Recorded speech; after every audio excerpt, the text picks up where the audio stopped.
Semua pelatihan yang saya dapatin di BLK itu hampir semuanya bisa saya terapkan di kapal pesiar. Karena semua yang diajarin mereka itu nggak jauh berbeda dari apa yang ada gitu. Sebenarnya memang seperti itu lah.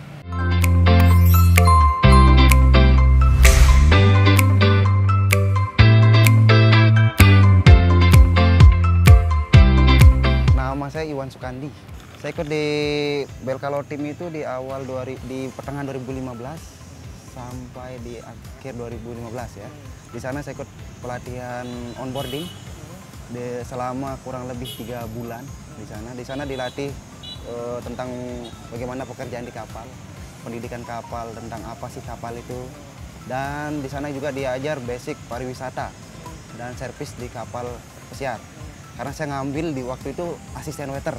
Yang tersedia di sana kan asisten waiter, kitchen, laundry, sama cleaner. Jadi saya ambil asisten waiter karena memang saya dari awal basic itu udah di restoran. Saya kerja di hotel sebelumnya. Saya mulai kerja di hotel tahun 2012.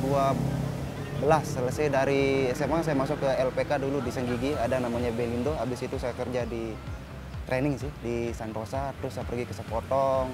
Habis itu saya kerja ke Gili Trawangan. Di sana saya kerja di 2 tempat, satu Skyway dan terakhir di Hotel Ombak Sunset.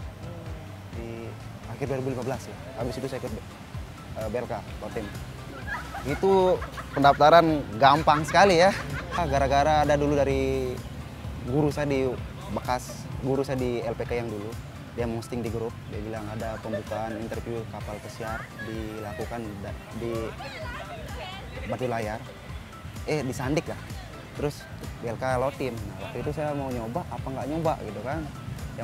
Saya sudah buat lamaran nih, mau berangkat kerja. Pas di depannya, nggak jadi dah, saya pergi ke kapal, saya bilang gitu kan. Pas di depannya bocor ban motor saya nih Pak nih. Nah bocornya itu jadinya pergi, saya dah buat daftar di BLK. Habis itu cuma ngasih nama, interview nama doang. Dikasih kenalin diri pakai bahasa Inggris, keterima. Gampang sekali. Pelatihannya berat sih. Berat sekali pelatihannya. Dari pagi kita mulai itu kita latihan olahraga dulu. Ya di sana. Habis itu kita punya kelas dari jam 8 sampai jam 12. 12 siang break 1 jam. Habis itu kelas lagi sampai jam 5.30. 5.30 break sampai jam 8. Jam 8 ada kelas lagi sampai jam 10 kelas bahasa Inggris. Sehari memang keras latihannya. Pelatihan di BLK Lotim. Semua pakai bahasa Inggris. Kalau nggak pakai bahasa Inggris di sana kena penalti istilahnya. Adalah disuruh ngepel, disuruh nyapu lah. Semuanya pakai bahasa Inggris. Dokumen itu diurus semuanya oleh BLK.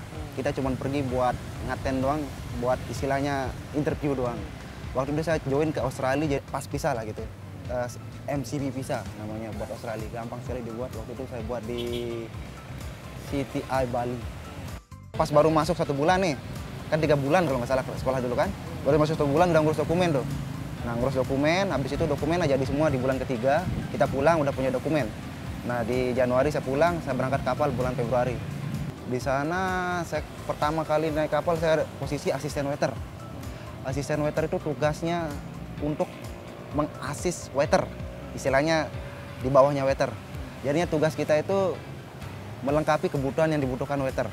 Pertama Pak, nggak usah bohong ya Pak, gajinya memang gaji $1.250 Pak. Terus habis itu kita bisa jalan-jalan juga nih sukanya nih ya. Sukanya memang pas kita bisa jalan-jalan, bangun di sini, tidur di sini gitu istilahnya, keliling di mana aja gitu.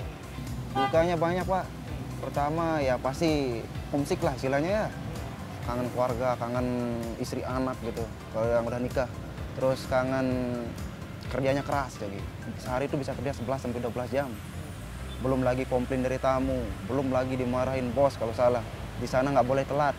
Telat 3 kali dapat peringatan. Telat 5 menit itu Pak, dapat peringatan. Ya, tapi jalanin aja lah gitu. Semua pelatihan yang saya dapatin di BLK itu hampir semuanya bisa saya terapkan di kapal pesiar.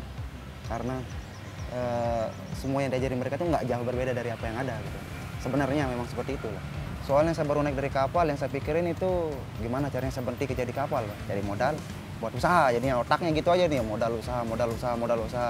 Corona pembunuh bangsa Pak. Kalau pandemi gini nggak bisa balik juga Pak, kapal tutup juga kan. Saya coba terbaik dulu di sini, saya coba survive dulu. Kalau emang nggak ada perubahan karena corona ini kayaknya balik lagi deh saya. Ini saya nemu sama Arya kan pas di kontrak ke-4 lah istilahnya.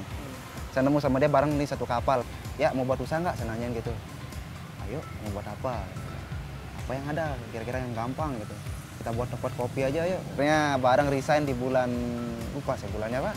Kalau nggak salah Maret lah gitu. Maret. Ya akhirnya berdua sama-sama kalau nggak salah 65-an lah. 65 sendiri-sendiri, 150-an lah, adalah lebih-lebihnya dikit. Sebelum pandemi Pak, yang kotor ya gross istilahnya kan, kita bisa buat istilahnya sampai 15 sebulan.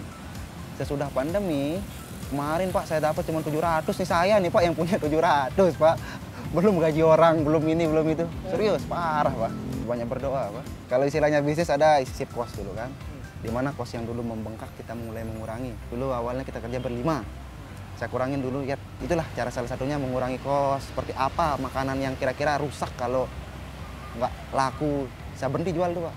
Nah akhirnya mulailah ada perubahan sekarang, yang kemarin berhenti saya suruh balik lagi gitu.